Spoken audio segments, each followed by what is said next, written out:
Hey everyone, this is Scott Britner again with another video in the FraudIQ Protect Yourself series.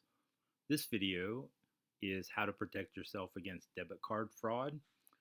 We're going to include an animation that's going to help show about why monitoring transactions are so important.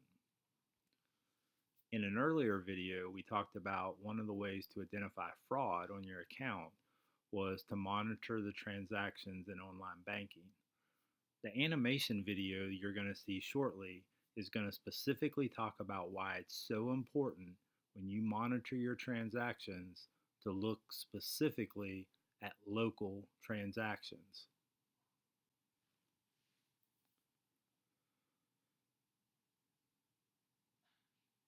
Okay, one way for criminals to get access to your card information is to actually surf something called the dark web.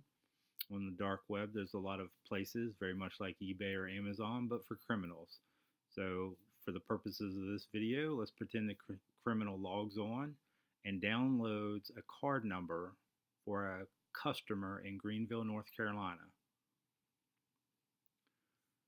Now let's pretend that that criminal actually goes to California. Again, the client is in Greenville, North Carolina, but the criminal takes that card and they go to California. And they make a gas station purchase for $20. And then they go from the gas station and they go to a local grocery store and they buy groceries for $35. These are very small purchases. Normally, these types of purchases would be overlooked if you're looking on online banking.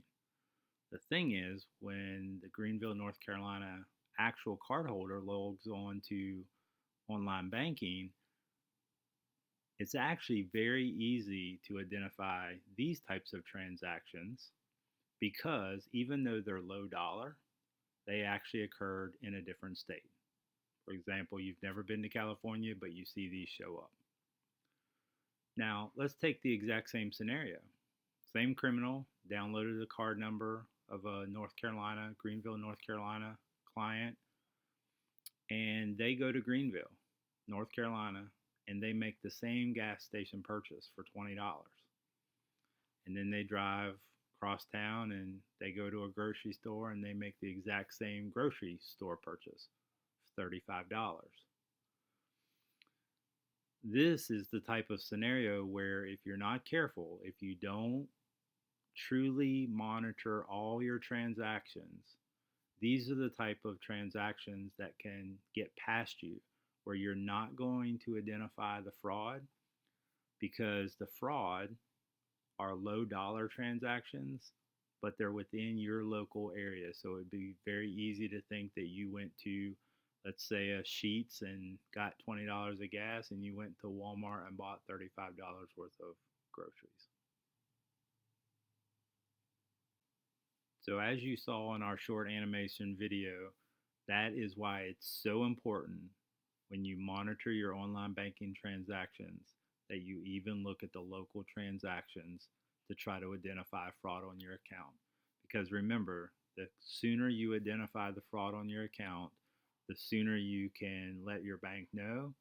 They can shut the fraud down and get you a new card, and they can get the money back into your account. Thanks a lot for watching this video. I hope it helped.